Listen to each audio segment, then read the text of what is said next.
శ్రీమాత్రే నమః. శ్రీ గురుభ్యో నమః. తదుపరి కర్కాటక రాశి.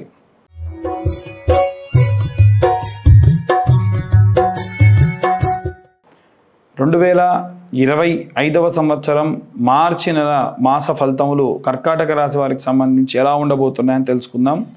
వాస్తవంగా విద్యార్థుల విషయానికి వస్తే కర్కాటక రాశి వారికి సంబంధించిన విషయంలో మీ యొక్క స్నేహితులతోని ఏదైనా గొడవ జరగడము, దానివల్ల మీ యొక్క విద్యా సంబంధించినటువంటి విషయాల్లో ఆందోళనకరమైనటువంటి పరిస్థితులు నెలకొనేటువంటి అవకాశం ఉంది.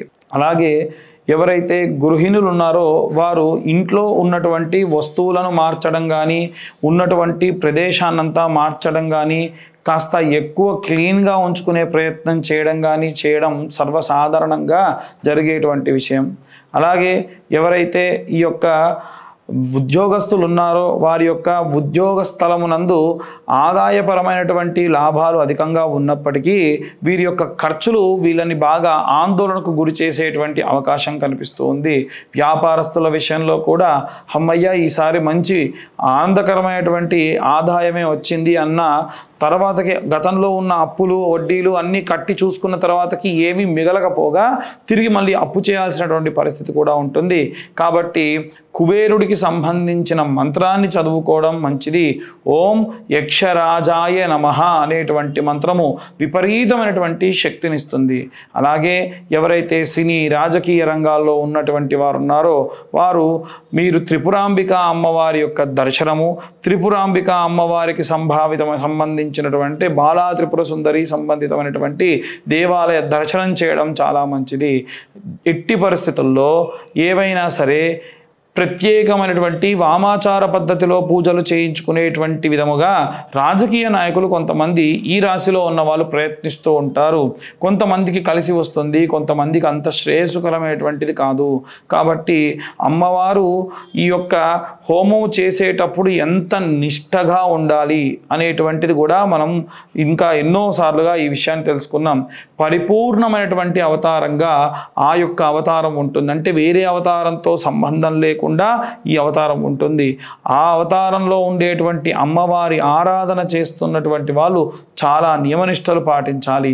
ఈ సినీ రాజకీయ రంగాల్లో ఉన్నటువంటి వాళ్ళు అలాంటి నియమ నిబంధనలు పాటించకపోతే విపరీతమైనటువంటి రివర్స్ స్ట్రైకింగ్ జరిగి ఇబ్బందికరమైనటువంటి వాతావరణంలో చిక్కుకునే అవకాశం ఉంది. అలాగే రైతులు, చేతి వృత్తులు చేసేవాళ్ళు, కుల వృత్తులు చేసేవాళ్ళు మీ యొక్క వ్యాపార స్థలంలో మీరు పనిచేసేటువంటి స్థలంలో ఏవైనా విషకీటకములు వచ్చేటువంటి అవకాశములు ఉన్నాయి. చాలా జాగ్రత్త వహించండి.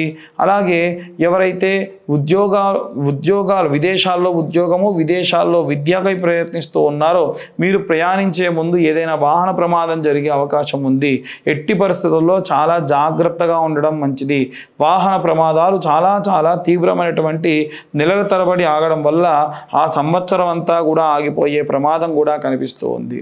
అలాగే ఎవరైతే కోర్టు చుట్టూ తిరుగుతూ ఉన్నారో వారు ఎట్టి పరిస్థితుల్లో మీ యొక్క లాయర్లు చెప్పినటువంటి మాట వినడం మంచిది.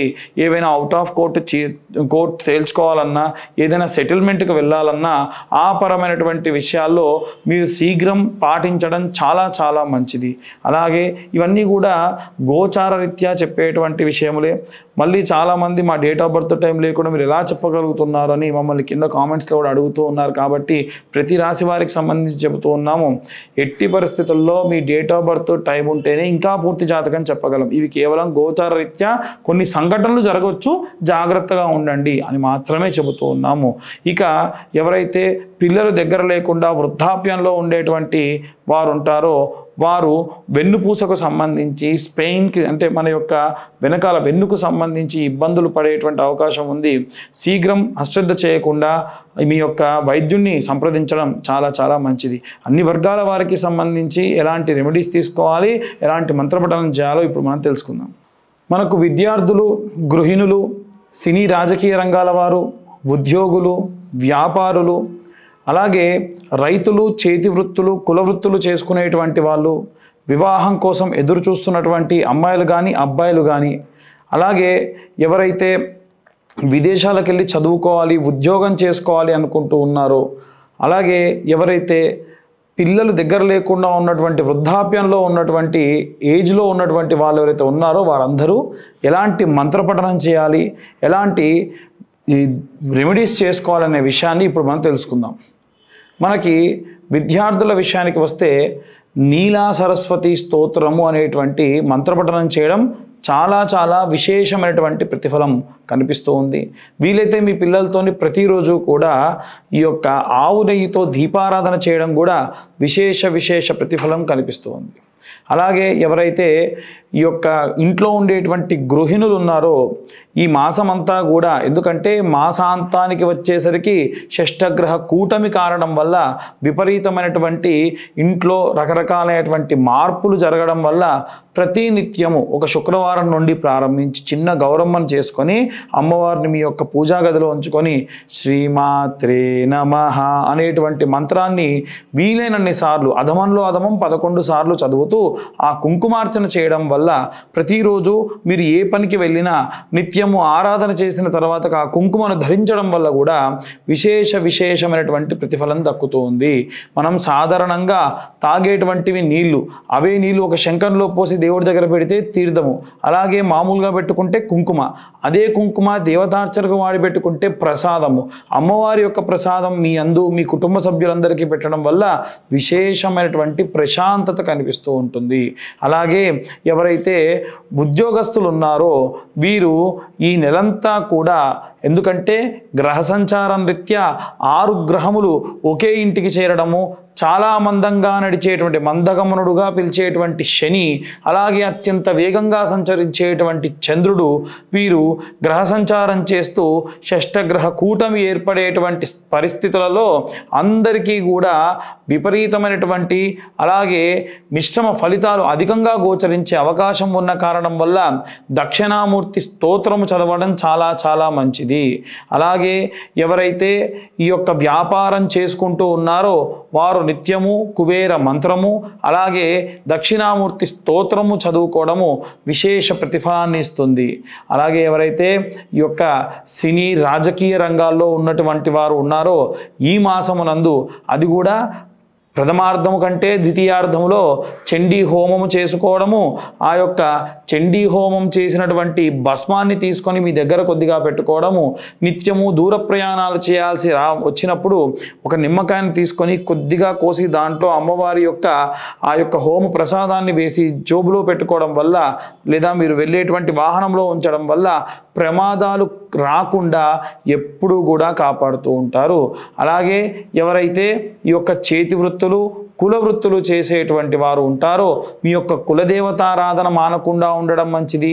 వీలైనంత వరకు కూడా ఎప్పుడూ చాలా ప్రశాంతమైనటువంటి వాతావరణంలో అమ్మవారి ఆరాధన, అలాగే మీ యొక్క కులదేవతకు లేదా మీ గ్రామ దేవతకు వారి రోజులలో, అంటే ఉదాహరణకు ఎల్లమ్మ తల్లిని పూజించేటువంటి వారైతే మంగళవారం నాడు, పోచమ్మను కానీ లేదా ఉప్పలమ్మను కానీ పూజించేటువంటి రైతులు గ్రామాలలో ఉండేటువంటి వాళ్ళు ఆదివారం నాడు ఒక కొబ్బరికాయ నివేదన అమ్మవారికి పెట్టుకోవడము చాలా విశేషమైనటువంటి శక్తినిస్తుంది.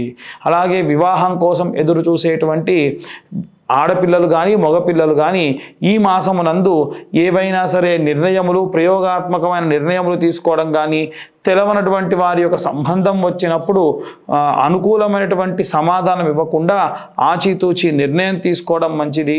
మనకు అమ్మాయిలైతే వరపాశుపతమని, అబ్బాయిలైతే కన్యాపాశుపతము అనేటువంటి హోమం జరుగుతుంది.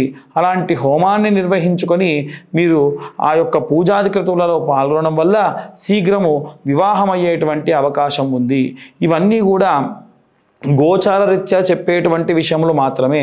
మీరు మీ యొక్క స్వతహాగా మీ జాతకం తెలుసుకోవాలనుకుంటే మీ యొక్క పేరు, date of birth, time, place ఇవన్నీ కూడా కింద ఉన్న నెంబర్కు పంపించడం వల్ల పూర్తిగా మీ జాతకం విశ్లేషణతోని 60 నుండి 70 పేజీల్లో విశ్లేషణతో చెప్పడం జరుగుతుంది. ఈ 2025వ సంవత్సరంలో 2025 మాత్రమే తీసుకొని మీకు జాతకం విశ్లేషణగా చెప్పడం కూడా జరుగుతుంది. అలాగే ఎవరైతే ఈ యొక్క కోర్టుల చుట్టూ తిరుగుతూ ఉన్నారో, అంటే కోర్టు వ్యవహారాలు, గొడవలు, విడాకులు వీటి గురించి తిరుగుతూ ఉన్నారో, దుర్గా కవచం చదువుకోవడం చాలా మంచిది. ఈ దుర్గా కవచం చేయడం వల్ల అమ్మవారు ఎప్పుడూ మీ చుట్టూ ఒక రక్షణా వలయంలా ఏర్పడుతూ ఉంటారు. అలాగే మీ దగ్గరలో ఉన్నటువంటి కాళీమాత దేవాలయానికి వెళ్ళి ఈ యొక్క విదేశాలకు వెళ్ళేటువంటి విద్యార్థులు కానీ ఉద్యోగస్తులు కానీ కోర్టు వ్యవహారాల్లో వెళ్ళేటువంటి వారు వీరందరూ కూడా అమ్మవారి దగ్గర పూజించినటువంటి కుంకుమను తీసుకొని ఒక పేపర్లో వేసుకొని పొట్లంగా కట్టుకొని మీ దగ్గర ఉంచుకొని వెళ్ళడం వల్ల చాలా ప్రశాంతంగా ఆ యొక్క కార్యక్రమాలు పూర్తి కావడము, ఎటువంటి ప్రయాణాల్లో ఇబ్బందులు కానీ వెళ్ళిన తర్వాత ఎటువంటి ఇబ్బందులు జరగకుండా అమ్మవారి యొక్క కృపా కటాక్షాలు ఎప్పుడూ కాపాడుతూ ఉంటాయి. అలాగే ఎవరైతే వృద్ధాప్యంలో ఉన్నారో వారు ఈ యొక్క కాలభైరవాష్టకాన్ని నిత్యము చదువుకోవడం మంచిది. లక్ష్మీనారసింహ కరావలంబ స్తోత్రము చదువుకోవడం మంచిది. శారీరకమైనటువంటి బాధ దగ్గర ఎవరూ లేకుండా ఇబ్బంది పడడము, ఈ యొక్క ఏజ్ ఎక్కువ ఉన్నటువంటి వారికి చాలామందికి చాలా రకాలైనటువంటి ఇబ్బందులు వచ్చే అవకాశం ఉన్నాయి. ముఖ్యంగా కీళ్ళ నొప్పులు, కీళ్ళ వాతములు, ఈ యొక్క బొక్కల నొప్పులు అంటే బోన్స్కి సంబంధించి విపరీతమైన నొప్పి, వెన్ను నొప్పి, నిద్రలేమి, ఇలాంటి ఇబ్బందులు ఈ మాసమునందు ఈ వర్గంలో ఉన్నటువంటి వారందరికీ అంటే వృద్ధాప్యం బాగా వచ్చేటువంటి వారందరికీ ఉన్న కారణం వల్ల వీరు కాలభైరవాష్టకం రోజు అసుర సంధ్యా సమయాన చదువుకోవడము, అలాగే మీరు నువ్వుల నూనె అలాగే ఆముదము కలిపినటువంటి నూనెతో దీపారాధన చేయడము విశేషమైనటువంటి శక్తినిస్తుంది. కాబట్టి వీరందరూ కూడా మీ యొక్క గోచరరీత్యా మాత్రమే చెప్పడం జరుగుతుంది. పూర్తి జాతక విశ్లేషణ కావాలి అని అంటే కింద ఉన్న నెంబర్కి కాంటాక్ట్ చేయొచ్చు, మీ యొక్క జాతకం గురించి తెలుసుకోవచ్చు. ఇవి ఈ యొక్క మార్చి నెల యొక్క మాస ఫలితములు.